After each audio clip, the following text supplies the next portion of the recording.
बताओ। Recording in progress. अस्सलाम वालेकुम डॉक्टर पलविशा। वालेकुम सलाम। चलें जी, कौन प्रेजेंट करेगा? डॉक्टर पलविशा, आज का टॉपिक हमारा मोलर था ना, हाँ, तो इसको हमने एज ए शॉर्ट केस करना है या स्ट्रक्चर डिस्कशन करना है? दोनों कर लेंगे मिक्स।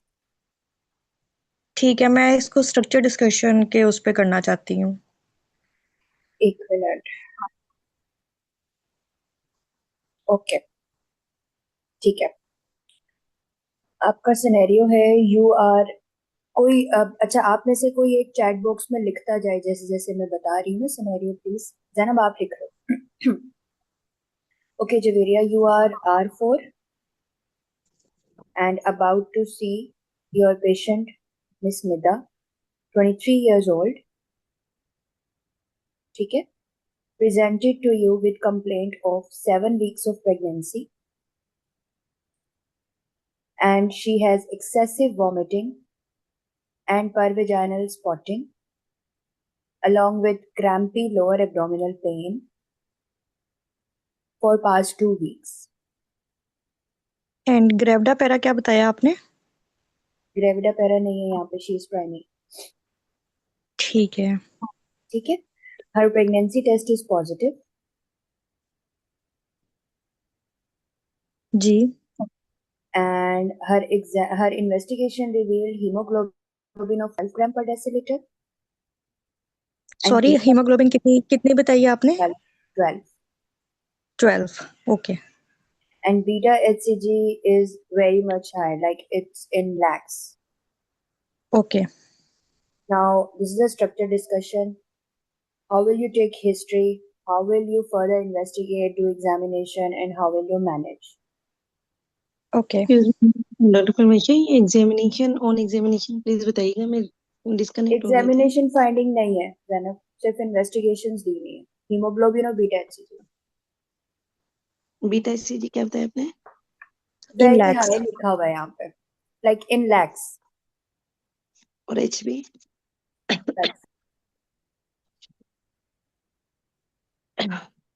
12 HP। एच भी 12 है। ओके ओके, ठीक है, चलो।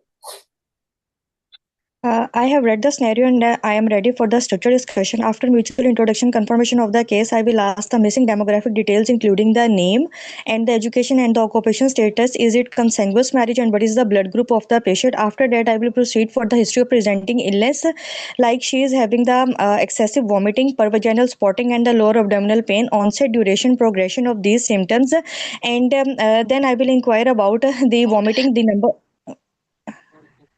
जी डॉक्टर पलविशा। कुछ नहीं, कंटिन्यू करो। Then I will ask about the vomiting, the number of episodes the vomit has contained, which content, either it food or either it is blood mixed or not. And then I will ask about the tolerability of the food, and I will inquire about the PV spotting. What is the amount of the spotting, the color, how many pads she changed, any associated with the discharge, urinary bowel complaints, any clots or vesicles, is there any fainting episodes, and is it associated with the any fever? And I will inquire about the lower abdominal pain and the radiating factors, aggravating and the relieving factors. And after that, I will inquire about the anemia signs, any lethargy, palpitations, and how the quality of life is affected. And I will ask about the current pregnancy details, conceived spontaneously or via ovulation induction. Any dating scan has been done to rule out any twin pregnancy or the fetal viability, and the folic acid taken or not, any investigations or treatment taken for these complaints up till now, and any complication including the rash, allergy, fever, or cough, and any comorbidities including the hypertension or gestational diabetes mellitus. Then I will ask the past medical history of any significance, including the bleeding disorders, the thyroid, hypertension, diabetes mellitus, epilepsy, palsy, asthma, the gynecological history of about the menstrual cycle irregularities, any intermenstrual bleed or the postcoital bleed, and the family any surgical history of concern and the family history of concern, including the molar pregnancy in families in family, and any malignancy or bleeding disorder in family. I will inquire about the smoking, drug allergies history, and the socioeconomic status of the patient, and depending upon the history of the patient, if it is significant of the molar pregnancy, then I will also take the history of the meds, including the shortness of breath, cough, dizziness, flank pain, and hematuria. Dr. Palvasha, I am done with my history. Okay. Then I will proceed for the examination of my patient, starting from the BMI of the patient after calculating the weight and the height and the vitals and the sub-vitals, including the blood pressure, respiratory rate, temperature, pulse, the any pallor in hands, mouth and eyes, jaundice, lymph nodes palpable or not, thyroid enlarged or not, breast and chest examination, and then I will go for the per abdominal examination for any. Firstly, I will go for the inspection and then the superficial palpation for any tenderness, and I will also look for the tremors in the hand, and I will also look for the eye signs, including the lid lagging, and will also check the pad for the amount of the bleeding and the color of the bleeding, and after that I will proceed for the relevant investigations. Okay. Should I proceed or any findings, positive findings in the examination? No, there is no any positive finding. Just her symphyzofrontal height is 12 weeks. Okay. There is Then no I will be, tenderness. and there is tenderness, deep tenderness. No any tenderness. No any abdominal tenderness. Okay, okay. And madam, any positive finding in the history, any dating scan, or any investigation or a treatment she has taken up till now? No, just hemoglobin and beta HCG is done. Okay, madam. Then I will proceed for the further investigations, including the baseline investigations, complete blood count, in which the hemoglobin is already given to me, platelet, TLC count, the viral status, hepatitis B surface antigen, anti-HCV antibodies, and anti-HIV type 1, type 2 antibodies, blood sugar, random complete urine examination for the protein, pus cells, and glucose, and the blood group with the RH status of the patient, and in the specific investigation, as the beta HCG has been given to me, I need the recent obstetric scan for the to confirm the number of fetuses and the viability of the fetuses. Also, I need the liver function test and the renal function test of the patient, and the thyroid function test, including TSH, T3, and T4 of the patient. Okay, her Madam, blood any? group is A negative. On CBC, Okay. her TLC and platelets are normal, her random blood sugar is normal, her urine DR is normal, virology is unremarkable, and her ultrasound is showing enlarged uterus, and there is no storm appearance. There is a heterogeneous mass which is filling the endometrial cavity, representing hydropic villi. And uterus is Represent. larger than the expected for gestational age. Okay. Madam, should I proceed for the management of my case? Yes. Depending upon the history and the examination and the investigation has been given to me, I will proceed for the management. Firstly, I will offer support to the patient, counsel about the diagnosis, that that the ultrasound report is showing the storm appearance along with the hydropic villi. So the most likely diagnosis is the Dr. Palvasha, यहीं पे बता दूं उसको कि so the most likely diagnosis is the molar pregnancy, which is the complete mole, and I will counsel the patient that it is a high risk pregnancy, and I will tell the incidence is 1 in 714, and explain the risk factors and the causes, that it is mostly in the Asian ethnicity, and the most likely cause is the idiopathic. I will involve the multidisciplinary team, including the senior obstetrician, the radiologist, and also the the radiologist, and then I will tell the implications of the molar pregnancy to the patient, that it can lead to the increase in the bleeding, and it can also lead towards the choriocarcinoma or the GTN if persisted. And then I will give the symptomatic relief to the patient as she is having the hyperemesis gravidarum. I will offer admission to the patient and give the IV fluid to the patients and the IV antibiotics to the patient, and also give the analgesics to the patient for the pain relief. And we'll then give the options of the management, that is the surgical management to the patient, which is the suction curettage, suction evacuation, ultrasound guided suction evacuation. But I will tell the pros and the cons, the complication associated with this procedure, and the pre-operative workup, including the WHO surgical checklist, the arrangement of the blood as she is having the negative blood group. And I will also tell the complication that it can lead to the complication of the general anesthesia, and as well as the obstetric complications, including the perforation or the increased risk of the hemorrhage. And with the consent of the patient, after from the anesthesia fitness, and I will take the patient to the operation theater, and there I will perform the suction ultrasound guided suction evacuation after emptying the bladder in the lithotomy position, and giving the antibiotic to the patient. Doing the bimanual examination, the uterine sound will not be used there.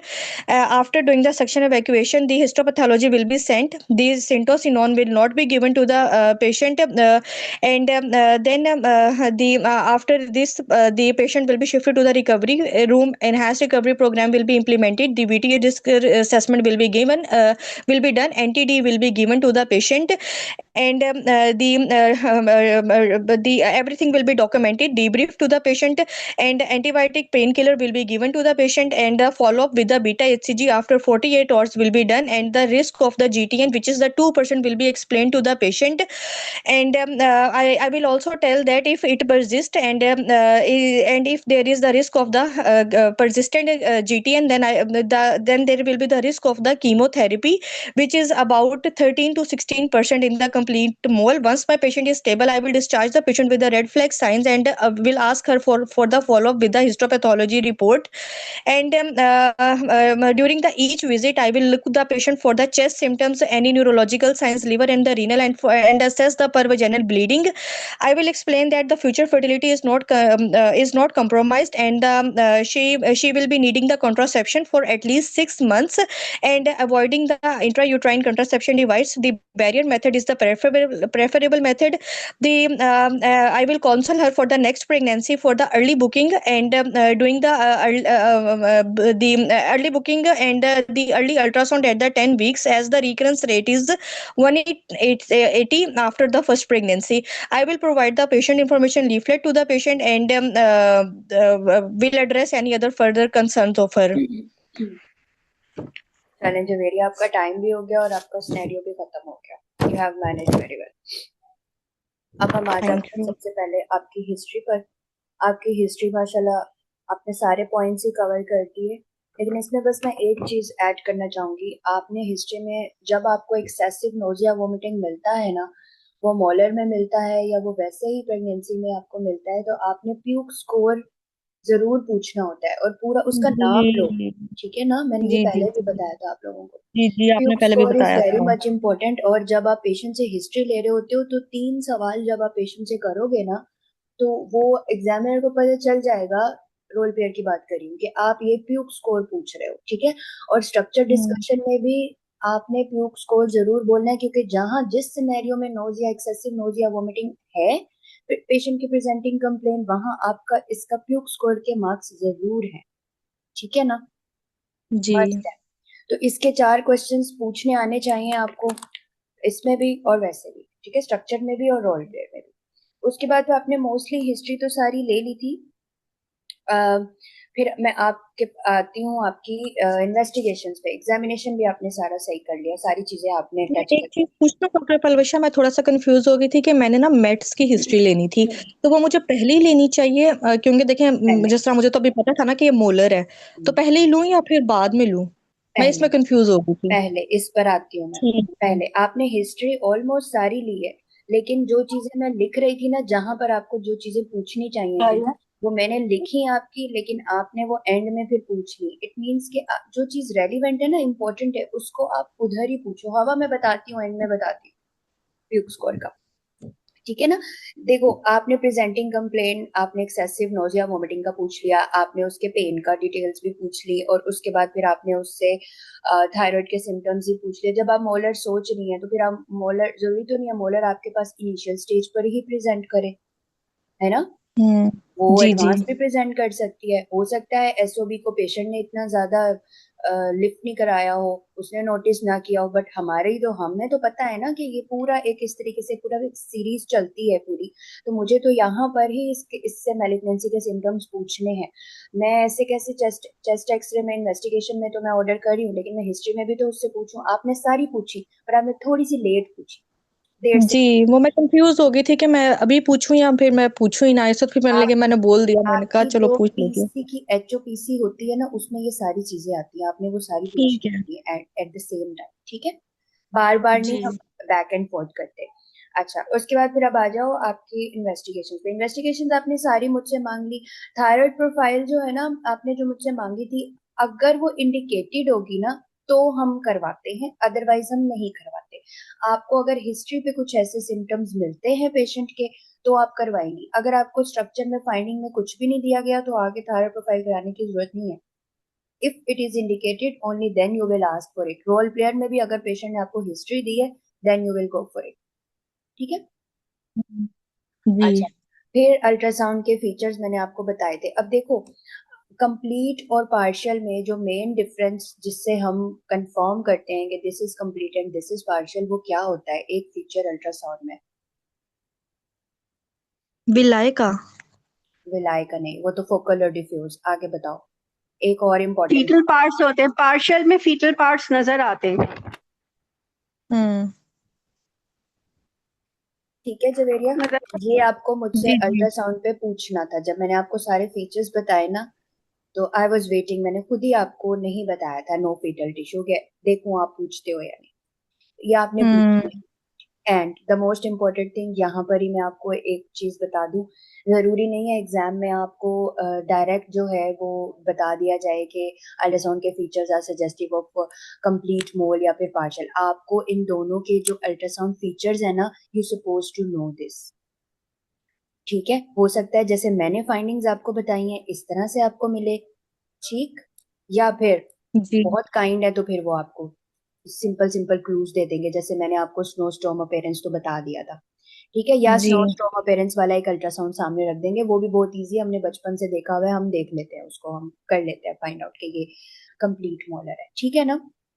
अच्छा, जी। उसके बाद बस मुझे यहाँ पे यही चीज add करानी थी। फिर आ जाते हैं आपके मैनेजमेंट पे। आपने मैनेजमेंट काउंसलिंग से स्टार्ट की। मुझे आपकी काउंसलिंग में सिर्फ एक प्रॉब्लम, आपने काउंसलिंग जब उसको डायग्नोसिस बताई, डायग्नोसिस के बाद आपने ना उसमें परसेंटेजेस और आपने उसमें उसकी कॉम्प्लिकेशंस पहले बता दी। हम जब मोलर बताते हैं ना कि ये गुच्छों वाला हमल है, उर्दू में भी बताते हैं, तो फिर हम सबसे पहले पेशेंट को वहां ही रीअश्योर करते हैं, या हम बोलते हैं कि ये हम सरतान है आवल का, तो हम फौरन पेशेंट को वहां पे रीअश्योर करते हैं। लेकिन आप परेशान नहीं हो, इसका इलाज है, इसका इलाज है दवाइयों से, या इसका इलाज है ये बच्चा, ये अब हमें सफाई करनी पड़ेगी। ठीक है, we have to evacuate it, and there is a strict follow up, along with the strict follow up। ठीक है, so that the disease is completely dissolved out of your body। ठीक है, इस ये सारा बताकर फिर आप उसको कन्विंस करोगे कि अगर खुदा ना खास्ता आपने फॉलो अप नहीं किया, ठीक है, और आपकी ये डिजीज टाइम पे ट्रीट नहीं हुई, then it can go to the malignancy GTN. stage। ठीक है ना, then hmm. It can spread into your body. इसको आपने ऐसे बताना है, ऐसे नहीं बताना कि पहले उसको सारा डरा देना है बस, कि ये परसेंटेज है, हम्म। ये ऐसे है, ये इसमें ब्लीड करने लग जाता है, ये चेस्ट में चली जाती है, इस तरीके से। No, this not the appropriate way. ठीक है ना। अब दोबारा ट्राई करो, हम्म। कैसे बताओगी, चीजें तुम्हें सारी पता है। rephrase करो. I will offer support to the patient and explain the diagnosis that she is having the molar pregnancy and the incidence is 1 in 714. I will tell that it is a high risk pregnancy and I will reassure my patient that it is treatable along with the strict follow up. And I will ask her that she needs नहीं इस तरह नहीं होगा. I will reassure her that it is a treatable condition and the strict follow up is required so that the disease is completely resolved out of the body. For that we will involve the multidisciplinary team and then I will explain that if it is not treated it can lead to the increased blood loss and it can also convert into the persistent gestational trophoblastic neoplastic disease. बस ठीक है. हाँ, ऐसे ही इसमें ये add कर लो. I will ठीक emphasize the importance of follow up with beta HCG. ठीक है ठीक है ना. और जो आप जी जी इंसिडेंस बताते हो ना 1 in 7, आप बोलो I will tell my patient that every 1 in out of 7 women have this disease. Simple words में इंसिडेंस प्रिवेलेंस वाली बात नहीं करो. जब आपको बताया ठीक है हुआ है कि 1 in 7 है तो फिर उसको ऐसे ही बोलो सिंपल वर्ड्स में. ठीक है ना. जी जब हम उर्दू में भी तो बताएंगे तो ऐसे ही बताएंगे ना. 7 में से किसी एक औरत को ये होती है. 7 नहीं है यार, ये 714 है आई गेस. हाँ जी 714 है. हाँ 7 in मैडम ये तो मैडम बहुत ज्यादा इंसिडेंस नहीं बता रहे. मैंने अभी मैंने खोली हुई है 2021 वाली, तो ये तो 1 in 1200 बोल रहे हैं. 1 in 1200 नहीं, इट्स 1 in 714. ये जीटीजी का है. आपने मैडम कौन सी मेरी खोली हुई है? आपने कौन सी गाइडलाइन खोली है आसिया? मैंने मैडम अभी खोली हुई है ये, मैं अभी यही पढ़ रही हूँ मैडम. अच्छा इसमें जवेरी, है आपकी जो आवाज है नहीं आ रही हमें आसिया. हाँ मैडम, ये मैंने खोली हुई है मैडम. देखिए इसमें इन्होंने दिया हुआ है कि with early detection of the it is incidence is yes ma'am 0.5 to 2 per thousand in Middle East Asia and Africa. ये ग्रीन टॉप गाइडलाइन का कोट कर रही हो? फिगो 2021 वाली. इसको मैं देख लेती हूँ. बहरहाल मुझे यही पता है, जो रिसेंट मैंने भी याद किया है वो यही है कि 1 in 714. कन्वर्जन रेट है, कन्वर्जन टू न्यूप्लेसिया का रेट जो इन्होंने दिया हुआ है 0.5 to 5%.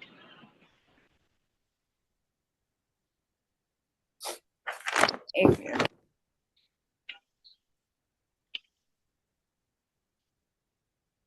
गाइडलाइन कौन सी? ग्रीन टॉप गाइडलाइन है? मैडम फिगो जो है मोलार की 2021 फीगो, 2002 हम फीगो नहीं नहीं नहीं, फीगो नहीं पढ़ी हमने. हमने ग्रीन टॉप गाइडलाइन का कोट किया है इंसिडेंट्स. अच्छा मैडम मैं फिगो पढ़ी है अभी ना. हाँ तो फीगो के मैं डॉक्टर डिफरेंस. 9th की क्लास ली थी, उन्होंने मुझे इतना बुरा डांटा, कहती है फिगो पढ़ो, तो मैंने तो फिर दोबारा फिगो ही पढ़ी है. फीगो से हमने इंसिडेंसेस नहीं करने, फीगो से हमने सिर्फ मैनेजमेंट करनी है इसकी. ओके ठीक है ना. अच्छा, अब आ जाते हैं जवेरिया आपकी मैनेजमेंट पे. आपने मैनेजमेंट सारी कर ली, बट आपने फॉलो अप पूरा डिटेल में नहीं बताया कि आप कैसे फॉलो अप करेंगी, कब तक फॉलो अप करेंगी. ठीक है. मैंने बस हाँ जी जो चीजें इंपॉर्टेंट है ना, रेलिवेंट टू योर स्टेशन, आप वो अच्छे तरीके से डायलेट करो. Rest is semi relevant. इसमें आपने बहुत अच्छा लगा, आपने हाजिर दिमागी रखी, आपने उसको एंटीडी भी दिया. ठीक है. और आपने उसको जो है क्या कहते हैं, क्योंकि हिस्टोपैथ तो हमारी देर से आती है, हम एंटीडी तो दे देंगे पेशेंट को, हम वेट नहीं करेंगे. ठीक है, ये बात तो सबको पता है. फॉलो अप जो आप बता रही हो कि मैं 40, आपने सिर्फ ये बताया मैं 48 आवर्स के बाद रिपीट करवाऊंगी उसकी बीटा. फिर आपने वीटी को डाला, अर्ली उसकी जो इनहेंस रिकवरी उस चीज़ों को डाला, लेकिन फॉलो अप आपने डिटेल में नहीं बताया कि मैं पेशेंट को समझाऊंगी कि फॉलो अप मैं कब तक करूंगी और कब तक जरूरी है. तब तक इसके साथ ही कॉन्ट्रासेप्शन बताओ. ठीक है. I will counsel my patient that during this time of follow up she should practice contraception and the best method is prayer method. ठीक है.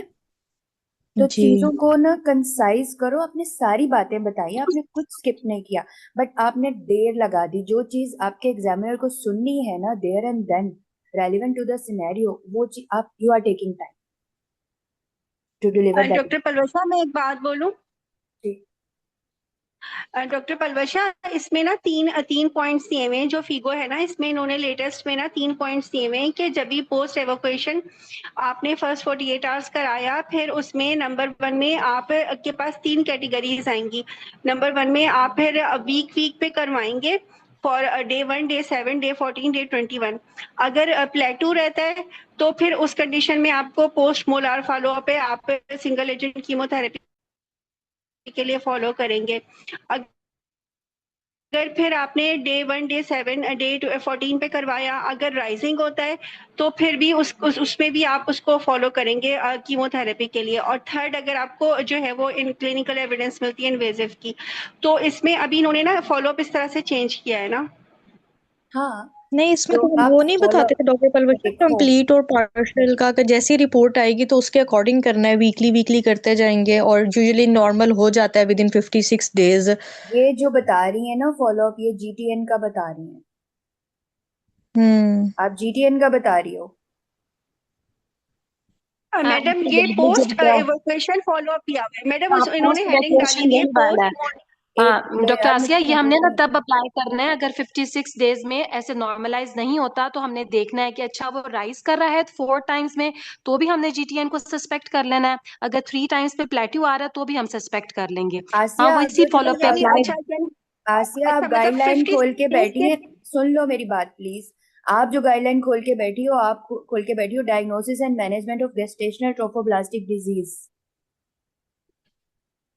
हाँ मैडम नहीं, मैडम, नहीं ये हादिया सही कह रही है, के ये जो है ना इसी तरह से करना है। एक ना वो टेबल टेबल बना हुआ फीगो में है। उसका एग्जैक्टली, मकसद ये है कि during this follow up, if you got these findings, then you will not just wait for हाँ, 56 days, you will there and then you will deal there it and on then the जी, क्योंकि GTN. Yes, those this findings will added information. Will will suggesting कि ये plateau हो रहा है, ये rise हो रहा है, this is not molar, this is now going into gestational Exactly. Trophoblastic neoplasia. ठीक है। Yeah. और हाँ ऑब्वियसली जो तो आपके पास मोल होगा या पार्शल मोल होगा, वो आपको ये पैटर्न देगा कि भी वो नॉर्मल हो जाएगा। फिर पार्शल में आप 2 कंसेक्टिव पे उसको आउट कर देंगे उसके फॉलोअप से। और अगर वो कंप्लीट मोल था तो आपने उसको फर्दर 6 मंथ्स के लिए फॉलो करना है। बिल्कुल, हम दैट्स हाँ, अभी इट। सिंपल उनका डेट सिंपल ऑफ सिनेरियो में हैं। इवैक्यूएशन। आसिया, अभी जी जी, सिंपल ऐसे सिंपल ही डॉक्टर सिनेरियो वेज में है। है। ठीक है। हाँ अगर अगर हाँ मैं मैडम, अब ये फॉलो जवेरिया मैं जवेरिया को फाइंडिंग दे दूं कि तुमने इसको वीकली फॉलो अप किया है, इसके अब ये 3 वीक्स के बाद वाली जो बीटा एचसीजी है दैट इज स्टिल राइजिंग, तो फिर अब जो है ना फर्दर ये चीजें अप्लाई होने लग जाएंगी कि अब मैं उस तरह से हाँ फॉलो नहीं करूंगी, अब मैं उसकी फिगो की स्कोरिंग करूंगी टू हाँ डिसाइड कि मैं इसको हाँ किक दूं, सिंगल एजेंट या मल्टीपल एजेंट। हाँ मैडम, ये इसी तरह सही है, नहीं बस है सही ना? कह रही हैं आप। हाँ, क्योंकि मुझे इसमें कंफ्यूजन थी ना, ये कि क्लियर हो गई है। सही है, ये इसी तरह सही है। मैं खुद ही इसको ज्यादा एक ही सिनेरियो को कॉम्प्लेक्स नहीं करी ताकि सीक्वेंस से चीजें चले। अब सिंपल मोलर हो गया, पार्शियल मोलर में कुछ नहीं है। फीटल टिश्यू जब आपको नहीं मिलता ड्यूरिंग द इवैक्यूएशन या फिर on the ultrasound, then it's partial, और पार्शियल का फॉलोअप आपको पता है, बाकी चीजें सेम है। अब हम जीटीएन को करेंगे। ठीक है। मेरे एग्जाम में जो सिनेरियो था दैट वाज पेशेंट मोलर की, जैसे लेट्स सपोज यही जोवेरिया वाला ही पेशेंट है, she had the evacuation for complete molar and now she presented with her beta HCG report. उसमें उन्होंने मुझे पहले इवैक्यूएशन थी और मेरे सामने जो था वो पूरा बीटा एचसीजी का एक 3 वीक्स का उन्होंने रखा हुआ था, और जो फाइंडिंग्स थी वो प्लेट्यू करी थी, वो डिक्रीज नहीं करी थी। तो मैंने पेशेंट से सारी उसकी थोड़ी सी हिस्ट्री ली कि उसको पता है या नहीं पता। उसके बाद मैंने उससे अब at this time post evacuation, अब तो इम्पोर्टेंट हिस्ट्री ये थी कि either she is practising contraception, yes और नो, और अगर अभी उसको कोई सिम्टम्स तो नहीं है, रेड फ्लैग साइंस तो नहीं है मैलिग्नेंसी के, वो मैंने उससे सारे पूछे थे। उसके बाद फिर बीटा एचसीजी की रिपोर्ट्स मैंने उससे पूछी, आपने रेगुलर करवाई? तो वो मेरे सामने एग्जामिनर ने रख दी, the pattern was plateau and then the rest of viva taken by the examiner. उन्होंने पूछा क्या करोगी, मैंने बोला कि मैडम इसका तो जीटीएम में कन्वर्ट हो रहा है, अब इसकी कीमोथेरेपी हो जाए। फिर उन्होंने बोला कि अब तुम पेशेंट को सारी चीजें बताओ। तो फिर मैंने पेशेंट को सारी कोरियोकार्सिनोमा की पूरी जो थी वो मैनेजमेंट नेक्स्ट सारी बताई थी। जो ये कहने का मकसद ये कि जो मोलर प्रेगनेंसी ने सिंपल सिंपल नहीं आएगी, इस तरीके से भी आ सकती है कि पेशेंट डायरेक्ट अल्ट्रासाउंड रिपोर्ट आपके पास लेके आए जिसपे मोलर डायग्नोस्ड हो, then you will start with the history examination and अब यहाँ पे जहाँ पे वो रिपोर्ट ही लेकर आ गई है, यहाँ पे आप जल्दी से थोड़ी सी हिस्ट्री ले लोगे और फिर जो है आप उसको ज्यादा सा एक्सप्लेन करोगे, ज्यादा टाइम आप लोगे एक्सप्लेन करने में, पेशेंट के फिर अपने भी कंसर्न होंगे, रोल प्लेयर के पास हमेशा दो तीन सवाल होते हैं और वो रिगार्डिंग यही होते हैं कि मेरी मैनेजमेंट कैसे होगी, अगली प्रेगनेंसी में भी ये सब हो गया तो फिर कैसे, ये कुछ कंसर्न होते हैं। दूसरा तरीका ये है कि इसी तरीके से आ जाए जैसे जवेरिया का था कि इनिशियली डायग्नोज ही आप करोगे, या तो आप ही डायग्नोज करोगे या वो डायग्नोज आएगी फिर आप आगे लेके जाओगे, ठीक है। या फिर तीसरी ये कि इवैक्यूएशन के बाद पोस्ट इवैक्यूएशन अब उसके जो बीटा एचसीजी हैं वो लेवल्स आपको दे दिए जाएं and you will find out कि ये इंडिकेशन बन रही है कीमो की या नहीं बन रही, उस पे फिर आपसे कोरियो की स्टेजिंग पूछ ली जाएगी, फिगो की स्कोरिंग पूछ ली जाएगी कि कौन सा स्कोर पेशेंट का बन रहा है एंड ओके अब क्या मैनेजमेंट होगी। ये तीन डॉक्टर तरीके से पलवश, सिनेरियो आता है। सॉरी मैं कट कर रही हूँ। मेरा जो इस दफा सिनेरियो आया था ना एग्जाम में, उसमें था कि 2 मंथ्स की प्रेगनेंसी थी, पेशेंट ने डीएनसी करवाई थी और उसके बाद भी वो ब्लीड कर रही थी और ये इतना सा सिनेरियो था। फिर जब मैंने हिस्ट्री ली और उसमें मैंने रिपोर्ट मांगी हिस्टोपैथोलॉजी की, तो उन्होंने मुझे उसके ऊपर कहा कि ये कंप्लीट मोल है ना। फिर मैंने उनसे सीरियल बीटा एचसीजी लेवल मांगे तो उन्होंने वो मुझे नहीं दी, उन्होंने कहा सिर्फ एक ही लेवल अवेलेबल है और वो 1 लाख है ना, मतलब लैक्स में ही था वो भी लेवल। तो फिर उन्होंने मुझे कहा कि आप कैसे तुम इसको मैनेज करोगे ना, उसमें प्रोसीड करो। तो वो फिर मैं उसको जीटीएन की तरफ मतलब लेके गई थी, कोरियो की तरफ ना। ओके। तो उन्होंने मेरे से सारी वो फिगो स्कोरिंग और वो फिर उसके हाँ जी, और आपने डोजेस भी सुनी थी शायद। हाँ जी, वो कीमो पूछी, नहीं मल्टी याद दोगी था। या हाँ सिंगल दोगी, कैसे दोगी, वो हाँ, सारी पूरा चीजें पूछा पूछी। था कि क्या रजीम होगी, क्या डोज देंगे, हाँ ये सब कुछ हाँ, पूछा था। लेकिन उन्होंने सीरियल लेवल्स नहीं थे दिए, उन्होंने एक ही लेवल दिया था। देखो ना वो लेवल्स भी तो 1 lakhs में है ना, हमने तो पढ़ा 20 लाख रिलैक्स से ज्यादा हाँ होगी तो बस दिस इज जीटीएन। अब तो सीरियल की जरूरत ही जी। नहीं है, बिल्कुल ठीक है, सही मैनेज किया तुमने। हम्म। ठीक है। हादिया ने हाथ खड़ा किया था। मेरे मैंने यही बताना था। दूसरा एक दफा सिनेरियो आया था कि जिसमें सिंपली रोल प्लेयर बैठा हुआ था, जिसको ना, जिसके पास रिपोर्ट थी और अब उसने नेक्स्ट प्रेगनेंसी के लिए काउंसलिंग करनी थी। उसने वो सारे इंसिडेंट्स पूछे थे कि नेक्स्ट प्रेगनेंसी में अगर 2 दफा हो जाएगी तो फिर कितना होगा, अच्छा अब मैं कितनी देर बाद प्रेगनेंसी कर सकती हूँ। वो सिर्फ जैसे आपका होता है ना कि उर्दू में आपके पास वो काउंसलिंग वाला स्टेशन होता है, इस तरह से भी मोलर का आया था मेरा एग्जाम में। मोलर का स्ट्रक्चर्ड प्लस रोल प्लेयर वाला मिक्स्ड आता है मोस्टली। हाँ जी, ज्यादा मेरा स्ट्रक्चर आया था। हाँ क्योंकि ये शॉर्ट मैडम मुझे क्वेश्चन भी तो मैडम मुझे एग्जामिनर्स ने पूछना है कि सुननी है ना आपसे। मैडम मुझे पूछना है कि जो है वो कौनजे में है मोलार का कोई सिनेरियो आई गेस है। है। हाँ हाँ शायद है। मैडम आप बता सकती हैं, आपको याद है कौन से वाले पेपर में, पेपर 1 में, 2 में, 3 में, 4 में? नहीं इतनी ओबीडियंट नहीं हूँ मैं इतनी इंटेलिजेंट नहीं हूँ कि मुझे पेज भी याद हो और पेपर भी याद हो। अच्छा, अब हम कर लेते हैं। डॉक्टर पूछा, मेरा एक क्वेश्चन है कि अगर एक पेशेंट इनिशियली प्रेजेंट कर रही है लाइक 7 वीक्स की प्रेगनेंसी के साथ, तो उसको उस टाइम भी जीटीएन हो सकता है या फिर हम ये उसी पे करेंगे? हो सकता है, क्यों नहीं हो सकता। ठीक है। इसलिए आपने सारे सिम्टम्स पूछने हैं। चलो अब नेक्स्ट सिनेरियो किसने करना है? आसिया ने मैसेज किया था चैट में। जी मैडम मैंने किया था, मुझसे करवा ले, मैंने बहुत दिनों से नहीं किया, इससे पहले तक से नहीं किया। अच्छा एक मिनट मैं बताती हूँ, रुको। चलो यही वाला कीमो वाला ही कर लेते हैं। अच्छा आपका सिनेरियो है a patient 28 year old gravida 4 para 3 +0 with all SVDs. ठीक है। She is now presented at 22 weeks with nausea and not feeling any perception of fetal movements. Her abdominal examination revealed symphyzofundal height 26 centimeter. ठीक है। और investigations में जो ultrasound है उसमें snowstorm appearance है और चेस्ट एक्सरे में कैनन बॉल अपेरेंस है, मेटास्टेसिस है बेसिकली चेस्ट एक्सरे। रिपीट करूं सिनेरियो? यस मैडम एक और दफा कर दे, थोड़ा सा repeat. A 28-year-old Gravida 4 para 3 with all previous SVDs has presented now at 22 weeks of gestation amenorrhea with nausea and loss of fetal movements. Basically उसको perceive ही नहीं हुई है fetal movements, ठीक है ना? Examination reveals infantile fundal height 26 cm and her ultrasound is showing snowstorm appearance in the uterus and her chest X-ray is revealing metastasis in lungs. Okay, madam. Madam, is this a structured discussion? Yes, it is a structured discussion.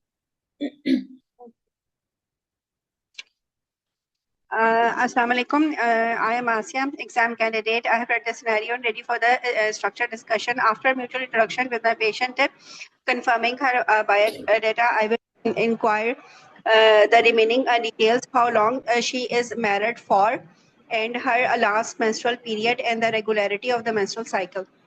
Then I will calculate her EDD, estimated gestation age, according to her menstrual cycle. And then I will inquire the details of the pregnancy. I will ask inquire whether this is her booked pregnancy, when she had her first viability ultrasound done, and was the fetus viable in that ultrasound, and then has the dating scan done between 8 to 13 plus 6 weeks of gestation, and when she had the anomaly scan done between 18 to 22 weeks or not, and what was the findings of that scan, when has she having from what gestation age she is having the nausea, and is she's nauseating in the morning, or there is excessive vomiting, like she is vomiting more than 5 to 6 times per day, and whether she has starting taking the folic acid, and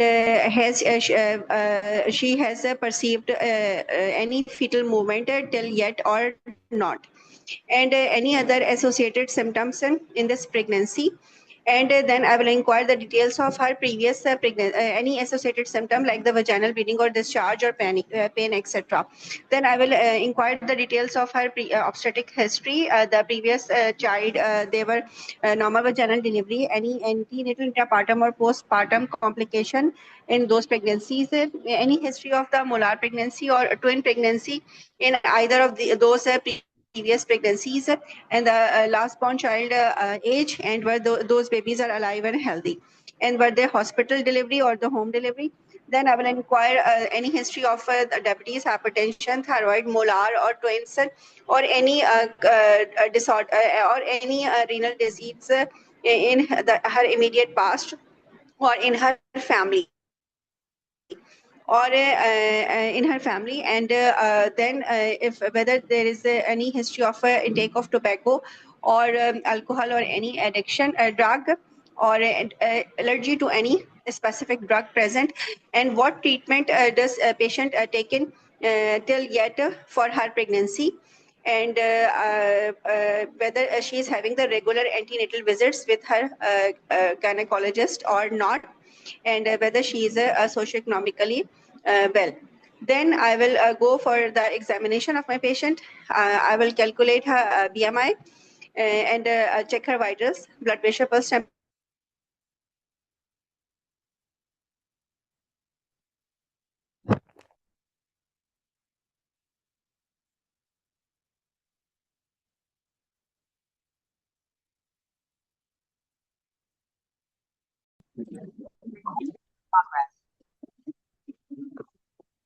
Sorry madam, मेरा disconnect हो गया। Meeting खत्म हो गई थी, चले continue करें। Hello जी जी। हाँ madam, then I will do the examination of my patient, look for pallor, jaundice, the edema, and the jaundice, edema, and the enlarged lymph node or any palpable thyroid. Then I will go for the obstetrical examination, check for height of fetus, the lie of the fetus, the fetal parts, and the fetal movement, and the fetal heart sound, and the presentation of the fetus, and the amount of liquor, and and is the presenting part palatable or not, Then I will do the okay, and then I will proceed with the summary and the investigation. Okay madam आगे madam investigations पे जाऊं आगे cannon ball आपने दिया हुआ है हाँ अब मैनेज करो पेशेंट को what is your okay diagnosis madam how will you manage this patient my patient is my patient is on the basis of the history given and the examination done and the laboratory finding given, the X-ray chest finding given, and the ultrasound finding given. My patient is the diagnosed case of the molar pregnancy and most molar pregnancy, and she is I will counsel my patient that madam इसकी जो है वो evacuation तो नहीं हुई है ना अभी तक कुछ भी नहीं हुआ आपको करना है जो करना है Okay, madam.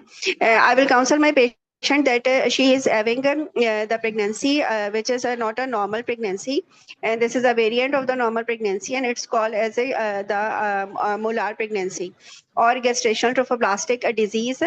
In this pregnancy, I will involve the multidisciplinary team in her management, my senior gynecologist, anesthetist, and my senior radiologist. And then senior radiologist, and then I will counsel my patient that this is a treatable condition, and with the proper strict follow-up, it is treatable in more in 100% of the cases, and she needs to have the proper follow-up and have the labs done and the medication which has been given to her to follow her that strictly. I will follow my patient. I will counsel my patient that first I will complete her the investigations. I will complete her all baselines, and I will send her serum beta SCG level to have the baseline report of the serum beta SCG level, and depending upon the report of excuse me, madam, एक second.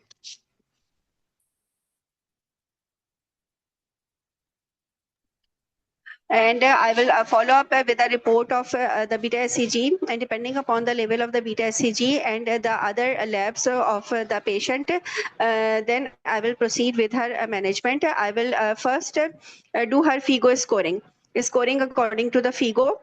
And then I will see madam मुझे इस वक्त madam sorry इसके बाद आप किसी और से पूछें क्योंकि फीगो मुझे नहीं अभी याद मैं भूल गई मैं अभी पढ़ रही थी फीगो तक आई थी मैं बस just मिसेस forget मैं the Figo FIGO and just tell me the scenario you are given what should be the management of this patient Madam, we will do the figure scoring of this patient, and then depending upon the figure scoring, first we will plan because the patient is not having the fetal heart sounds, and the X-ray there is canal ball appearance.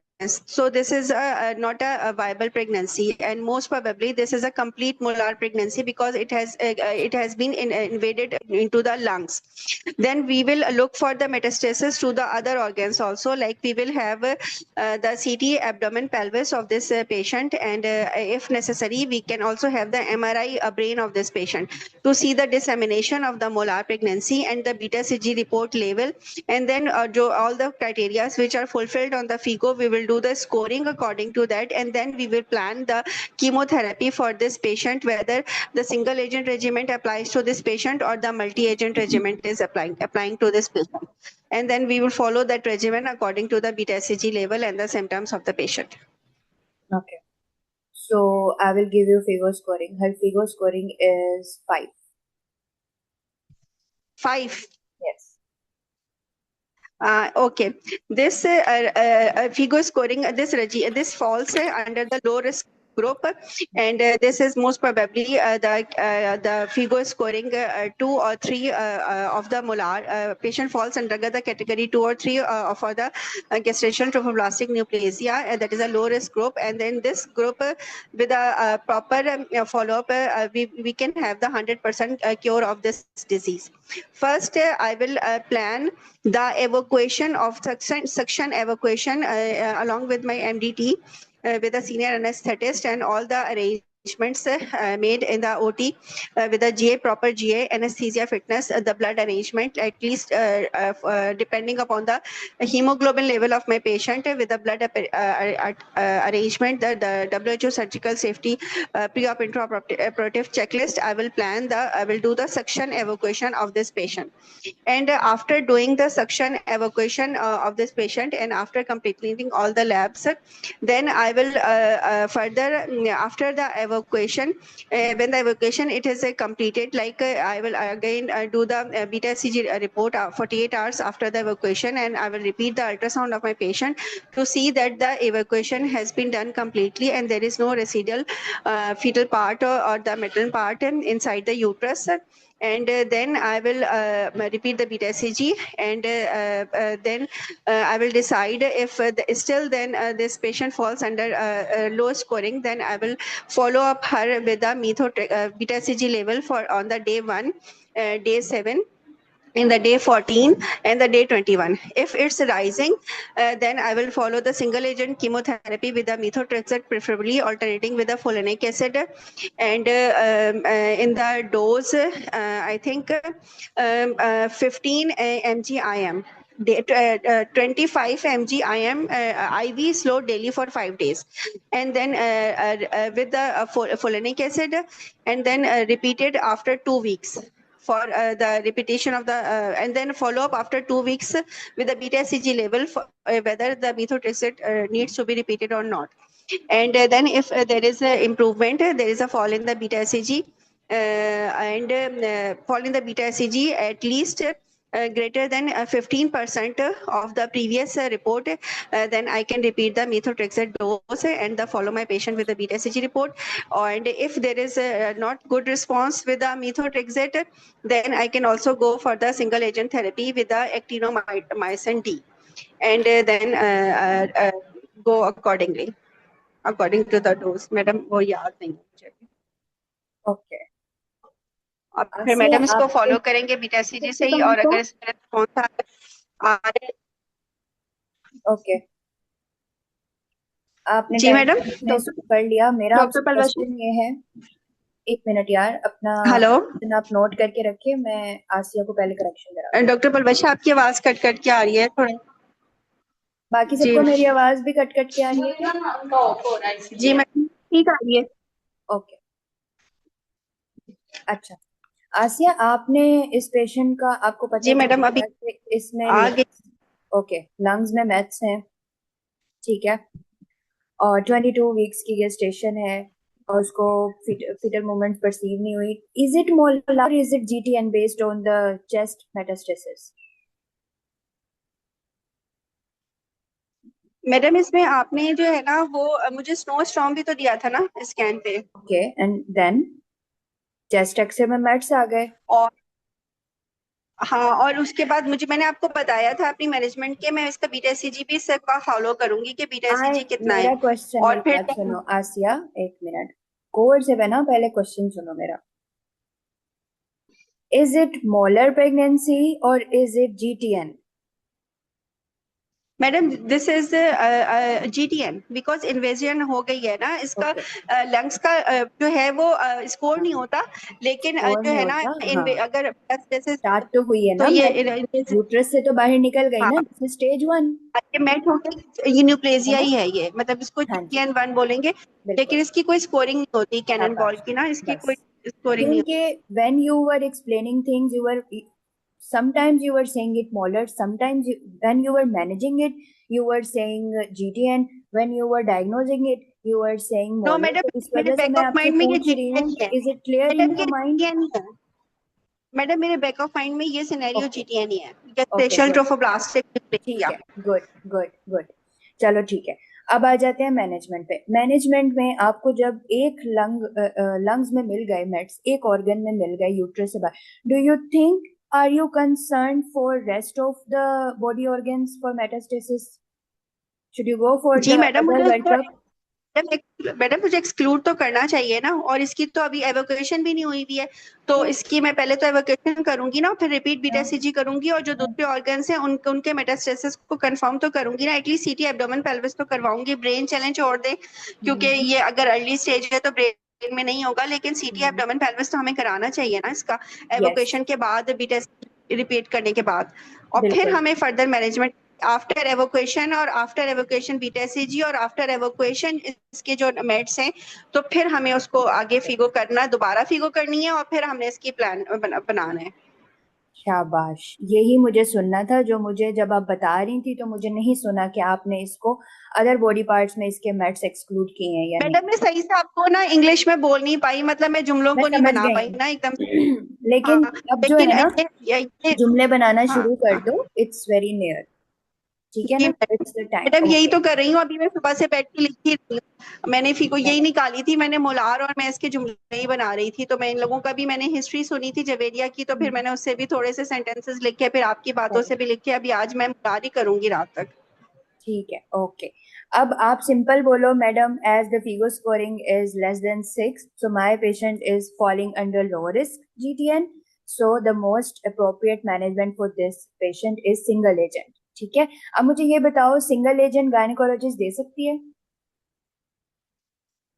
Madam, no, I will involve the oncology team, and this will be offered by the my oncology team, and this will be followed up by the oncology along with the gynecologist. Well, for your information, single agent you can do. You can give to Yes, your patient. Yes, you can manage your patient with single agent. मीठो आप आराम से अपने ward में दे सकती हैं, and you do this thing in your wards. दी होंगी आपने और मॉलर और के लिए मैडम मुझे मीठो। एक और थी मैडम आपसे, कि जो बाहर का सेटअप होता है, जो कि यूके का है और कनाडा में भी है और इधर भी, कि इन लोगों के तो मोलार के अलग से जो है ना वो जीटीएन सेंटर्स होते हैं, और वो अपने पेशेंट को, मोलार के पेशेंट को उन सेंटर्स में फॉलो अप करते हैं और हाँ, वही रेफर करते हैं। लेकिन हम जो है, अच्छा अब आपने जो बताया तो उसके हिसाब से हम जो स्टेज मतलब लेसन 6 होगा उसको हम खुद मैनेज करेंगे, और जो हाई स्कोरिंग होगी उसको हम ऑन्कोलॉजी को रेफर yes, करेंगे। Is you it will like? refer, क्योंकि multi agent chemotherapy is not under your domain. आप सिंगल एजेंट दे सकते हैं, ये वेरीफाइड बाय मैडम नाहिद है। उनकी क्लास अगर अब हो चुकी है तो तुम लोगों को पता होगा, नहीं हुई तो होगी। उन्होंने बताया था सिंगल एजेंट हम दे सकते हैं। फिर मुझे याद है, हाँ यार, हम तो देते थे मोलर को, मीठो तो हम वार्ड में खुद लगाते थे। ठीक है ना, तो यू कैन गिव, बट जैसे ही आपकी पेशेंट खुदा ना खास्ता हाई रिस्क में कन्वर्ट होती है, या उस वो रेजिस्टेंट है, उसकी बीटा एचसीजी डाउन नहीं जा रही फॉलोअप पे, then you will straight away refer her to the oncology centre. और अभी भी जितने भी मॉलर जीटीएन आपने गाइडलाइन में पढ़ा होगा, भले से मॉलर भी है, ठीक है, कंप्लीट पार्शियल वट, वो लोग जीटीएन सेंटर से रजिस्टर करवा लेते हैं अपने पेशेंट्स को। They people register. आप ये कर सकते हैं कि आपका जो भी कैंसर सेंटर है, आप वहां पे अपना पेशेंट रजिस्टर करवा सकते हैं। यू कैन से दिस, जैसे मैंने जी ओएचएसएस का मैडम। बताया था। अब हमारी किसी गाइडलाइन में तो नहीं है ना, लेकिन एग्जामिनर ने तो मुझसे क्लिनिकल गवर्नेंस का पूछा था, तो उनके तो बहुत हाई फाई सीन होते हैं, वो तो बहुत ज्यादा ऑर्गेनाइज चलते हैं, उनके पास रिसोर्सेज भी बहुत है। हम कम से कम अपने मरीज को रजिस्टर तो करवा सकते हैं ना, नियर बाय ऑन्कोलॉजिस्ट सेंटर, हाँ, निमरा, किरण, ताकि आगे चलकर अगर हमें जरूरत पड़ जाए तो हम उन लोगों को इनलाइजन ले लें, इन्वॉल्व कर लें। This you can say this in your exam or to your examiner if they ask about it. ठीक है, spare it for the time when they ask you, पहले से नहीं बोलो। जी ठीक है, मैडम, बोला तो कम से कम ही है। अच्छा, लेकिन जो बोलना है वो जरूर बोलो। अच्छा, हाँ उसके सही बाद बोल रहे हैं। जीटीएन का फॉलो अप बता दो मुझे, फीगो वाला फॉलो अप बता दो जीटीएन का, खोल के मैडम बैठी। फिगो वाला मुझे नहीं आता। बहुत आसान है। After the madam treatment when आता यू, है मुझे आधा भूल गया, आधा याद है। इसके 32 होता है टोटल, और 8 इसके पॉइंट्स होते हैं। उसमें हम we will start number 1 age से स्टार्ट करते हैं। Number 1 age is less than 40 नहीं, इयर्स एंड देन ग्रेटर ये आप देन फीगो 40, तो स्कोरिंग जो बता रही हैं, स्कोरिंग 0 होती है दैट। मैं ये फॉलो अप डॉक्टर पूछ परवेज रही ये हूँ। इस तरह जी होगा ना, अगर प्लेट्यू रहे 4 रीडिंग्स, या राइजिंग हो 3, या फिर हिस्टोपैथ पर वो आए, तो ये वो फिगो की नहीं किसकी, होगी। वो डॉक्टर किस परवश जी तो इंडिकेशन मैं में था? बताऊं ये मैं फॉलो बता, अप। तुम लोग ना सब रुक जाओ, सब ये रुक वाला जाओ। मैं बता दूं, ये तुम वाला लोग मिक्स कर रहे हो चीजों को, तुम लोग चीजों को बहुत मिक्स कर रहे हो। मैं बताऊं डॉक्टर परवश फॉलो अप। कौन है? जवेरिया? मैं जवेरिया। चलो बोलो। आप फॉलो अप आफ्टर कीमोथेरेपी पूछ रही है ना? एग्जैक्टली, हाँ।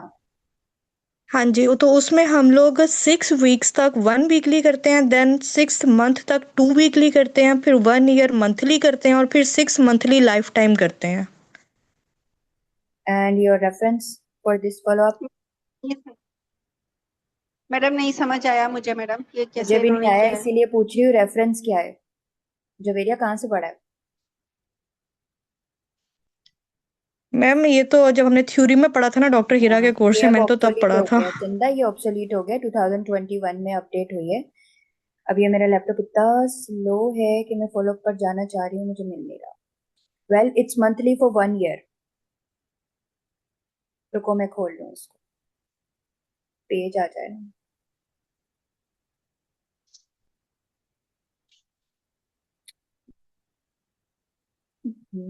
बहुत ही कोई स्लो इंसान है। चलो जो जो चीजें आ रही हैं वो तो कर लेना। ये इन्वेस्टिगेशन है आपकी, आप चेस्ट एक्सरे कराएंगे, ठीक है।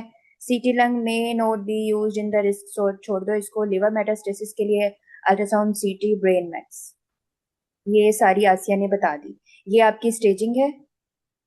स्टेज 1 जो है वो सिर्फ यूट्राइन कॉर्पस तक है, और जो स्टेज 2 है। मैडम इस ऐसा ऐसा ऐसा होगा ना, फॉलोअप जब हमने सेक्शन कर लिया इसकी, हमने बीटा ईसीजी करवाया, हमने लैब्स कंप्लीट की अपनी, तो फिर हम इसको उसी वाले फॉलोअप से लेके चलेंगे जो फीको का इनिशियल फॉलोअप नहीं है, लाइक जिसमें नहीं 3 पॉइंट्स हैं। नंबर 1 है इसके नहीं प्लेटू वाला, और नहीं आसिया, ऐसा नहीं है, ऐसा नहीं है। नहीं।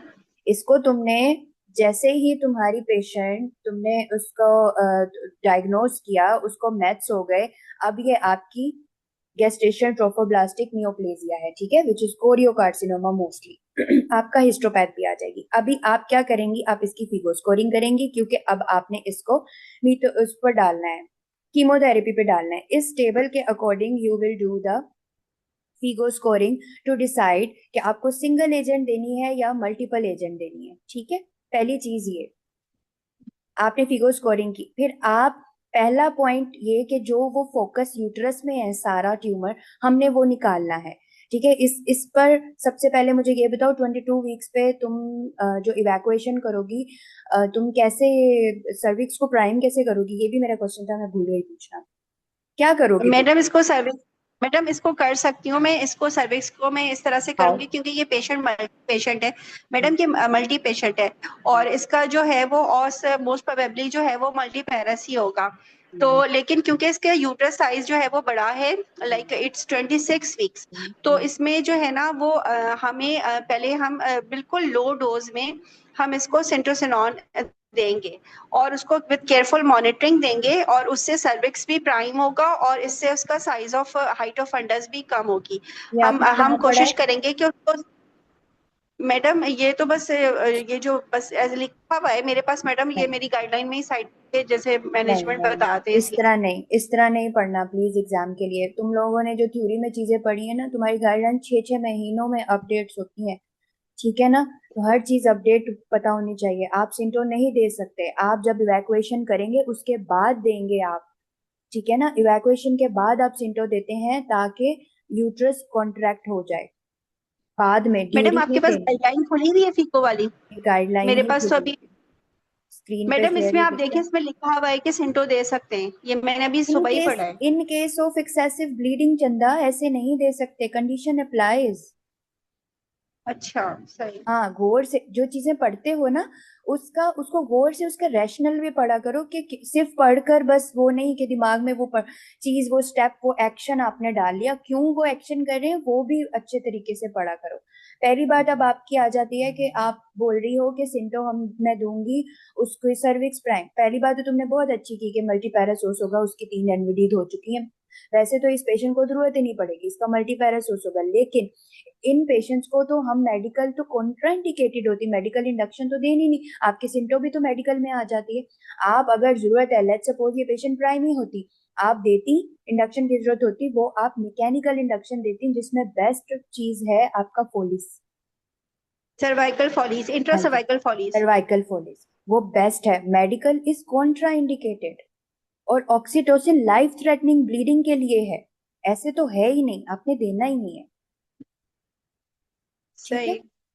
अच्छा और अब मैडम ये साइटोटैक भी दे सकते हैं मैडम, नहीं सर्वाइकल टाइमिंग के लिए साइटोटैक भी दे सकते हैं। नहीं, फॉलो अप ये दिख रहा है, follow up after the G treatment of madam. After the हाँ treatment of मैडम, ये GTN, follow-up HCG monitoring every month means 4 weekly for at least 12 months is essential for surveillance of relapse. Reliable relax. contraception must be used throughout this period. Future fertility, pregnancy, offsprings are not affected. ये आपका counseling का point है. Although psychological and sexual counseling may be needed for some patient. ये आपका counselling का point है। आपने patient को बता देना है कि फ्यूचर फर्टिलिटी और स्प्रिंग पे कुछ फर्क नहीं पड़ेगा इस फॉलोअप का और इसका कोरियोकार्सिनोमा का रिकरेंस इतना अच्छा नहीं है, वो और सॉरी मैडम इतना ज्यादा नहीं है। only method of contraception is the barrier method of the यार contraception, हाँ। देखो during the follow up barrier method बोला जाता है क्योंकि देखो जो सीओसीपीज है ना वो आपकी बीटा एचसीजी के लेवल्स को इंटरप्ट कर सकती है, वो अफेक्ट कर सकती है, इस वजह से कहा जाता है। लेकिन ये भी फिर बोला गया है कि जो अगर पहले से सीओसीपीज ले रही थी वो वापस से सीओसीपीज पर आ सकती हैं पेशेंट्स। और मैडम उसमें बाज़ औक़ात हमें ये भी तो होता है इशू कि जो है वो हस्बैंड इंतहाई नॉन कोऑपरेटिव है और ये पेशेंट इतनी एजुकेटेड नहीं है कि वो कपल जो है वो प्रॉपर्ली बैरियर मेथड यूज कर सके, तो हम उसको इंजेक्टेबल दे सकते हैं आईएम डिपोट इंजेक्शन की फॉर्म में। यार आप दे तो सारे सकते हो लेकिन हार्मोनल अवॉइड करते हैं, मोस्टली कहा जाता है कि आप हार्मोनल अवॉइड करो। क्यों? क्योंकि फॉलोअप चल रहा होता है बीटा एचसीजी पर, वो अफेक्ट करेंगे। ठीक है मैडम।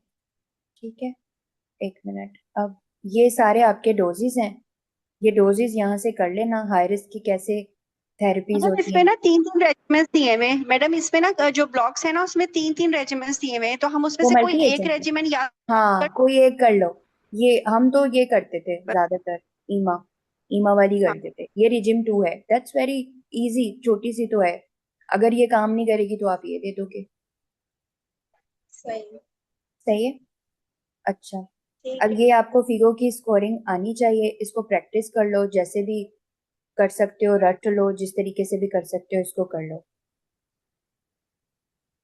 कुछ मोटे मोटे पॉइंट्स हैं देखो, लंग्स को काउंट नहीं मैडम करोगे, तीन याद किडनी। याद थी, ये मुझे याद थी, ये मैं इसको एक दफा रिवाइज करूंगी ना, मैं दोबारा याद हो जाएगी, ये मैंने क्योंकि बहुत सबने पक्की रटी याद थी। की हुई होगी ये, तो इसको देख लेना। बाकी ये स्टेजिंग पूछी जाती है, क्लासिफिकेशन ऑफ जीटीएन ये पूछा जाता है, इसको कर लो। और इसमें जो इम्पोर्टेंट चीज है ये कोई डॉक्टर गेस्टिंग नॉर्मल परवशा आपने प्रेगनेंसी बहुत विद अच्छा मॉलर। डॉक्टर परवशा आपने बहुत अच्छा करा दिया, कंसेप्ट बिल्कुल क्लियर करा दिया, थैंक यू। नो प्रॉब्लम, क्योंकि हम लोग भी ऐसे ही पढ़ते वक्त कंफ्यूज होते थे, मोलर जीटीएन के साथ कंफ्यूज कर देते थे, तो मुझे पता है कि तुम किस तरह से मिक्स कर रही हो मेरी तरह। अब एक ये सिनेरियो आता है, कोई existing normal pregnancy with mall. अब इसमें हम ना परेशान हो जाते हैं कि इसमें पूरे सिनेरियो में हम क्या करें। देखो सिनेरियो ऐसे सिंपल सिर्फ ये नहीं आएगा, मैनेजमेंट तो बहुत थोड़ी सी है। हम स्टार्ट वही हिस्ट्री से करेंगे, पेशेंट जिन जिन सिम्टम्स के साथ आएगी ना, लेट्स सपोज कि आसिया वाला जो सिनेरियो था, इसी को जब अल्ट्रासाउंड मैंने दिया, मैं इसमें दे दूं कि ट्विन प्रेगनेंसी है, एक नॉर्मल प्रेगनेंसी है, एक मॉलर है। ठीक है, ये जब इन्वेस्टिगेशंस मांगी जाएंगी तब जाके आपको ये दिया जाएगा, उससे पहले वो आपको एक्सेसिव नोजिया वोमिटिंग की कंप्लेंट देगी, हो सकता है थायराइड हाइपोथायराइड के सिम्टम्स की भी हिस्ट्री दे दे जब आप पूछें। तो this all are consistent with this picture. ठीक है, वो आगे जाके अल्ट्रासाउंड पे आपको दे देंगे जी एक मोलार है 22 हफ्तों पर, और एक जो है ट्विन प्रेगनेंसी है विद 1 नॉर्मल एंड 1 मॉलर। तो फिर आपकी मैनेजमेंट क्या है? अब इसमें क्या होता है इसको पढ़ लेते हैं। नॉर्मली इसमें यही होता है कि अगर जो नॉर्मल प्रेगनेंसी वो अलाइव है, गेस्टेशन एज पे डिपेंड करता है, अब पेशेंट को आपने ऑप्शंस देने हैं कि इसके साथ क्या क्या कॉम्प्लिकेशंस एसोसिएटेड हैं, सिंगल टन अगर वो रखती है इसको, और अगर वो नहीं रखती तो भी क्या क्या प्रॉब्लम्स हो सकती है। ठीक है, मॉलर pregnancy rarely coexist with a normal pregnancy, लेकिन ये आपकी गाइडलाइंस में है, तो डिफिकल्टी लेवल सेट करने के लिए they can make such scenario. The diagnosis is usually made on ultrasound. ठीक है, जब आप इन्वेस्टिगेशन तक पहुंचेंगी तब आपको ये चीज दी जाएगी। Although there is a high risk of spontaneous abortion, 40 to 60% result in live births. ये इंपॉर्टेंट है फिगर, ये वाली। ठीक है ना, ये वाली 60% जो है लाइव बर्थ, जो नॉर्मल वाली प्रेगनेंसी है ना, वो आगे चल के सही आउटकम आता है। The risk of GTN in the coexisting molar and normal pregnancy compared with the singleton in increase. लेकिन हाँ, वो जो मोलर है, अब हम ट्रीट नहीं करेंगे। अगर पेशेंट कहती है कि नहीं मुझे ये प्रेगनेंसी रखनी, नॉर्मल वाला बच्चा रखना है, तो वो जो मोलर है वो उसका GTN में कन्वर्ट होने का 27 to 46% रिस्क है। ये हमने मरीज को बता देना है ताकि वो अच्छा डिसाइड कर ले अपने लिए कि उसको ये प्रेगनेंसी रखनी है या नहीं रखनी, रिस्क लेना है। ठीक है। In the absence of complications and normal genetic and ultrasound finding, pregnancy can proceed. ठीक है। अब इसका GTG का वर्जन भी हम करते हैं। किसी ने GTG से ये वाला पार्ट पढ़ा है? गर्ल्स, आवाज आ रही है मेरी? और मैंने पढ़ा हुआ है डॉक्टर परवरिशा। मुझे इसमें ना एक कंफ्यूजन थी कि ना इन्होंने जो है वो ये तो बता दिया कि वो 60% जो है वो सक्सेस रेट है, लेकिन इसमें हमारा बीटा सीजी का हम क्या करेंगे? क्योंकि वो हमें कैसे पता चलेगा तो कि आप नहीं कौन मॉनिटर कर कितना बीटा सकते सीजी ना। हो? तो बीटा HCG का कैसे मॉनिटर करोगी? एक मतलब नॉर्मल प्रेगनेंसी भी चल रही है। हाँ मैडम, तो अब तो मुझे ये बस आप कंफ्यूजन आया था इस ये पढ़ते वक्त अब ना तो आप स्कैन से कि सर्विलेंस उसका फिर करोगे हम बस। अच्छा स्कैन से करेंगे। मतलब जब तक हमारी जो हेल्दी फीटस है उसके सारे पैरामीटर सही चलेंगे, उसके ग्रोथ स्कैन, उसका यूट्राइन आर्टरी, उसका अम्लाइकल आर्टरी, सब कुछ ही करवा लेंगे उसका दुनिया जहान का, और फिर उसी हिसाब से फिर उसकी जो है वो टर्मिनेशन प्रेगनेंसी की जो मोड ऑफ डिलीवरी और टाइम ऑफ डिलीवरी है उसको डिसाइड करेंगे। ऐसे ही है ना? एक और इम्पोर्टेंट चीज है, कोई बताएगा जो बहुत इंपॉर्टेंट है, जो डिसाइड करेगी कि ये प्रेगनेंसी कंटिन्यू कर सकती है पेशेंट या नहीं? एक और इम्पोर्टेंट चीज है, अगर किसी ने GTG पढ़ी है ना तो उसको पता होगा ये।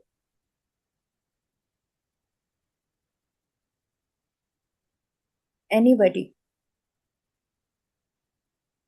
मैडम उसके अगर इन्वेजन के चांसेस, अगर इन्वेजन की कोई एविडेंस मिले हमें, कोई इन्वेजिव सिम्टम्स मिले इस प्रेगनेंसी के साथ? सॉरी, समझ नहीं आई। मैडम जैसे हम प्रेगनेंसी को फॉलो कर रहे हैं हाँ। और जो हमारी अंडरलाइंग मोलार है उसके हमें डिसेमिनेशन के कोई एविडेंस मिले, लाइक हमें कोई लंग पे मेट मिल जाए या पेशेंट को कोई ऐसा सिम्टम मिले जिससे हमें मेटास्टेसिस का खदशा हो। मैं नॉर्मल जो बच्चा है ना उसका, उससे कंसर्न हो, उसका मुझे बताओ। बच्चे में एसाइटीज हो? उसका जेनेटिक मेकअप का कुछ हम कंफर्म कर सकते हैं वो बच्चा नॉर्मल है या नहीं? जेनेटिक उसका हम एमनियोसेंटेसिस करा सकते हैं, CVS भी अर्ली प्रेगनेंसी में करा सकते हैं। सही है, शाबाश। चलो, अब मैं ये लाइनें पढ़ी हूँ, मुझे लग रहा है तुम लोगों ने GTG मोलार की पढ़ी नहीं है, जो कि बहुत इंपॉर्टेंट है। सारा एग्जाम का सिनेरियो बनना ही यहाँ से। When diagnosed with combined molar pregnancy and viable twin, where there is diagnostic doubt, should be referred to regional medicine center and GTT center। पहली चीज मैनेजमेंट की, ठीक है, ये लिखते जाओ। पहली चीज आप क्या करेंगी? जैसे ही आपको अल्ट्रासाउंड पे एक नॉर्मल प्रेगनेंसी मिल गई, ट्विंस विद मोलर मिल गया, आप बोलेंगी, डायग्नोसिस बताएंगे, आप बोलेंगे मैडम मैं इसको regional fetal in liaison with the regional fetal medicine and GTT centre, मैं इस पेशेंट को मैनेज करूंगी। ठीक है। In the situation of twin pregnancy where there is one viable fetus and other pregnancy is molar, women should be counseled about the potential increased risk of perinatal morbidity and the outcome of for GTM। ठीक है। Outcome normal pregnancy का भी हमने पढ़ लिया कि 60% live birth होता है। अच्छा, pre natal invasive testing for fetal karyotype should be considered in cases where it is unclear if the pregnancy is a complete mole with coexisting normal twin or possible singleton partial molar pregnancy। ठीक है। Prenatal invasive testing आप fetal karyotype करवाने के लिए कर सकते हैं ताकि आपको जेनेटिक मेकअप पता चल जाए उसका। ठीक है। Prenatal invasive testing for fetal should also be considered in cases of abnormal placenta, जैसे कि suspected mesenchymal hyperplasia of placenta, placental की placentomegaly दी हुई है अल्ट्रासाउंड में, या placental thickening दी हुई है, कोई ऐसी चीज दी हुई है, तो भी हम लोगों को कैरियोटाइप करवानी चाहिए, प्रीनेटल कैरियोटाइपिंग। ठीक है। ये दो चीजें इंपॉर्टेंट है जब आपको ये सिनेरियो दिया जाएगा। मैडम इसमें जो है प्री नेटल इन्वेजिव टेस्टिंग कैरियोटिपिंग के लिए बिल्कुल 100% करवाना है, यहाँ पेशेंट को नहीं, ऑप्शन दे सकते हैं शुड बी काउंसलिंग में? कंसीडर्ड, शुड बी कंसीडर्ड लिखा हुआ है, ठीक है ना, शुड बी कंसीडर्ड। आप बोले I will give my patient the options of prenatal invasive testing for the fetal karyotyping, ठीक है, to confirm the type of मॉलर।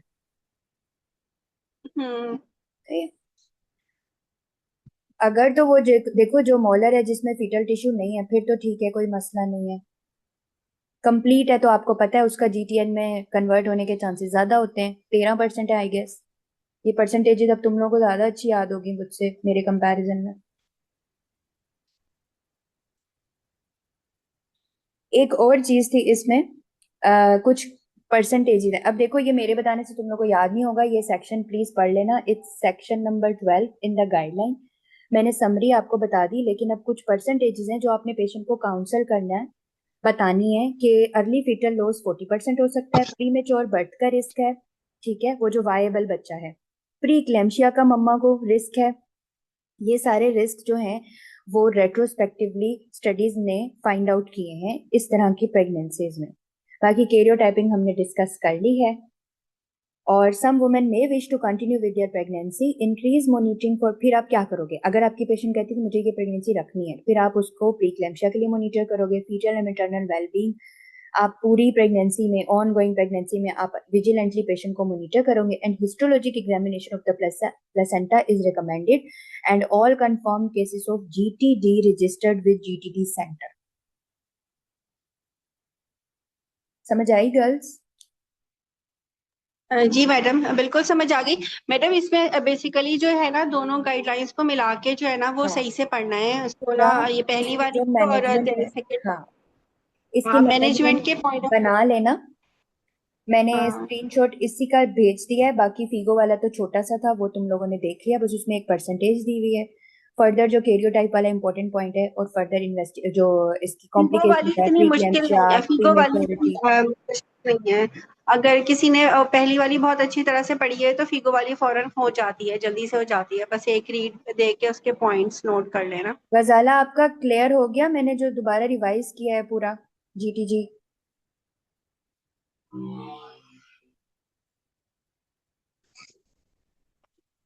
Okay, बस ये वाला मुझे आज की क्लास में ना ये ट्रेन वाला बताना था। देखो अब तक जो नहीं आया वो ये नहीं आया, वैसे तो आया हुआ है, ये मेरे ख्याल से ये पास्ट में आया हुआ है, मुझे याद है ये शायद आया हुआ है। ऐसे आया या मैडम तो अगर ये किसी, आया ना तो ये अब मुश्किल नहीं हो जाएगा नहीं, बहुत नो इसमें, नो, मतलब? दिस इज नॉट मुश्किल। मैंने बताया ना आपको, ये ऐसे नहीं आएगा कि सीधा सीधा आपको डायग्नोज दिया जाएगा, नो। ये जब आप हिस्ट्री सिनेरियो आप चलाएंगी पूरा, उसमें हिस्ट्री भी होगी, उसमें एग्जामिनेशन भी होगा, देन व्हेन, और वो भी आपको बताएगा एग्जामिनेशन में उसकी सिर्फ फंडल हाइट आपको ज्यादा मिलेगी, और वो ड्यू टू ट्विन भी मिल सकती है, वो ड्यू टू मॉलर भी मिल सकती है, ये चीजें तो आप वैसे भी पूछती हैं हिस्ट्री एग्जामिनेशन में। कंफर्म होएगा अल्ट्रासाउंड पे, वो खुद ही आपको अल्ट्रासाउंड जब आप मांगेंगी। अब मैंने क्या दिया, मैंने जवेरिया को दिया कंप्लीट मोलर, ठीक है, आपको मैंने जीटीएन की चीजें दे दी। यही जब आप 6 मिनट तक पहुंचोगे, इन्वेस्टिगेशंस मांगोगे, वो आपको दे देंगी ये वाला अल्ट्रासाउंड। अब बस अब आपने मैनेज करना।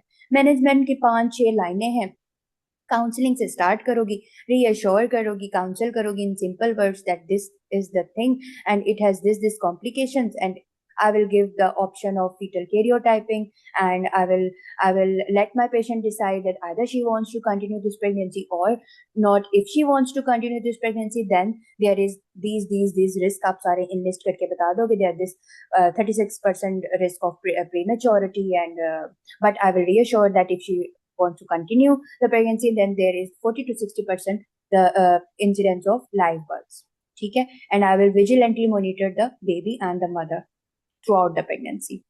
ठीक, then after the delivery I will send the placenta for the histopathology report. ठीक है, and I हाँ will report madam, my patient's fetal follow हाँ। up. इसको आप फॉलो अप कर सकते हो, और हिस्टोपैथोलॉजी जब जब नहीं भी आती, वैसे तो वो 14 दिन में आती, उससे पहले भी आप बीटा एचसीजी को फॉलो कर सकते हो, क्यों नहीं करेंगे, हम करेंगे, हम देखेंगे कि भाई ये डिक्लाइन हो रही है जो कि होनी चाहिए, नहीं हो रही तो तब तक हिस्टोपैथ भी आ जाए कि फिर मैं वैसे ही मैंने इसको जीटीडी के साथ तो रजिस्टर कर ही दिया था, जीटीडी सेंटर के साथ, तो फिर एनलाइजन विद देम ये चलेगी, इतना आगे वो नहीं जाएंगे। वो यहाँ पर ही आपकी अप्रोच देखेंगे कि तुम्हें पता है, तुमने पढ़ा है ये वाली चीज भी।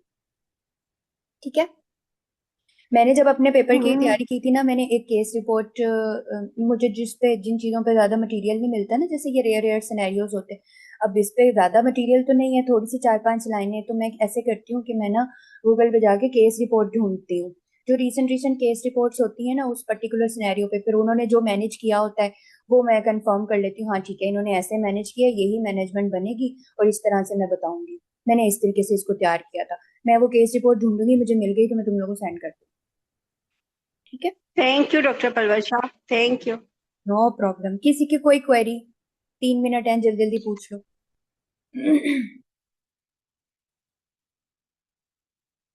देखो मोलर सबको आता है और जीटीएन भी सबको आता है। जो चीजें न्यू ऐड करने वाली थी, जिस तरफ मुझे तुम लोगों का थिंकिंग लेके जानी थी, वो मैंने ऐड करा दिया।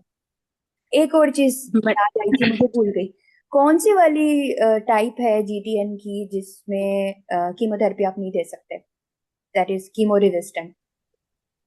मैडम ये प्लेसेंटल साइटोप्लास्टिक ट्यूमर जिसमें शाबाश, ये सारी क्लासिफिकेशन पता होनी चाहिए आपको। अच्छा एक और चीज, अब मुझे ये बताओ कि हिस्टेक्टमी का रोल है? यस मैडम है, क्वेश्चन बिल्कुल है क्वेश्चन है, पेशेंट की मैडम। की है कि हिस्टेक्टमी तो नहीं करनी पड़ जाएगी, या फलानी थी उसकी हिस्टेक्टमी हो गई, मेरी भी तो नहीं हो जाएगी? क्या बताएंगे फिर आप पेशेंट को? मैडम फर्स्ट लाइन नहीं है हिस्टेक्टमी का रोल। जब हम पेशेंट की एक तो फर्टिलिटी उसकी जो हिस्ट्री है उस पर डिपेंड करता है, दूसरे जब एवोकेशन हो जाएगी और एवोकेशन के बाद जब हम उसके बीटा एससीजी और जो डिस्टेंट उसके मेटास्टेसिस हैं उनको जब हम इवेल्युएट करेंगे, उसके बाद फिर हम डिसाइड करेंगे कि अगर जो है वो बहुत हाई बीटा एससीजी है और इवैक्यूएशन हमने कंप्लीट हम नहीं कर पाए और हमें ये सस्पिशन है कि विद इन द मायोमीट्रियम भी जो है वो अच्छी खासी पेनिट्रेशन है टिश्यूज की, तो फिर हम उसके एमआरआई करेंगे, यूट्रस का एमआरआई करवाएंगे, पेल्विस का एमआरआई, और उस पर हमें अगर एविडेंस आएगी कि उसके मायोमीट्रियम में स्टिल इन्वेजन है, तो फिर हम पेशेंट को उसकी फर्टिलिटी उसकी हिस्ट्री के मुताबिक जो उसका फर्टिलिटी कैरियर है, फिर हम उसको जो है वो हिस्टेक्टमी के लिए काउंसिल कर सकते हैं और हिस्टेक्टमी कर भी सकते हैं अगर वो लाइफ सेविंग है पेशेंट के लिए, कि अगर उसमें हमें कीमो से जो है ना जो उसके फुकाए हैं मायोमीडियम के वो नहीं खत्म होते, अगर पहले तो हम उसको कीमो पे ही लेके जाएंगे सिंगल एजेंट पे। शाबाश आसिया, बहुत अच्छा कॉन्सेप्ट है। मेरा बस ना आपको एक मशवरा है, try to try to concise your answers. Knowledge पूरी है, आप थोड़ा टाइम लगाती हो बात तक पहुंचने में। सिंपल बोलो, when there will be uncontrolled bleeding, life threatening haemorrhage हो रहा हो पेशेंट को, और हमारी कीमो रेजिस्टेंट, हमने मल्टीपल एजेंट्स दे दी बट पेशेंट का ट्यूमर कीमो रेजिस्टेंट है and we are left with no any other option. और हाँ, एक ऑप्शन इससे पहले भी है, हिस्टेक्टमी से पहले यूट्राइन आर्टरी एम्बोलाइजेशन। अगर उससे भी कुछ नहीं होता तो then this is the there is a role of hysterectomy. और एक और चीज है, अगर पेशेंट की फैमिली भी, ये सारे सिनेरियोज हैं और पेशेंट की फैमिली भी कंप्लीट है, ठीक है, उसके पास बच्चे हैं, कोई मसला नहीं है, और वो 35-36 ठीक है, इतनी एज की है, तो then you can go for the hysterectomy. और हाँ, फॉलो अप नहीं कर सकती पेशेंट्स, हमारे पास तो आती थी ऐसी पेशेंट जो अच्छी खासी खराब हुई होती थी, हाई रिस्क पेशेंट थी, ना वो कीमो के लिए सही से आती थी ना वो फॉलो अप करवाती थी, तो मैडम कहती थी फैमिली कंप्लीट है, रखो इसको और इसको लिस्ट पे डालो। गजाला ने हाथ मैडम खड़ा ये कर दिया। हाँ जी जी आसिफ। मैडम, ये मैडम हिस्टेक्टमी वाला पॉइंट जो है ना, ये इसमें जो हमारा जीटीएन की फीगो वाली है ना, इसमें हाँ, काफी अच्छा दिया हुआ ही बहुत है, अच्छा इसको दिया सही हुआ है, से सही पढ़े ना कह तो रही समझ हो। आ जाता है। Okay, if your examiner asks about is there a role of radiotherapy in GTN, then what would you tell her? No role of radiotherapy. ठीक है, only in the brain metastasis.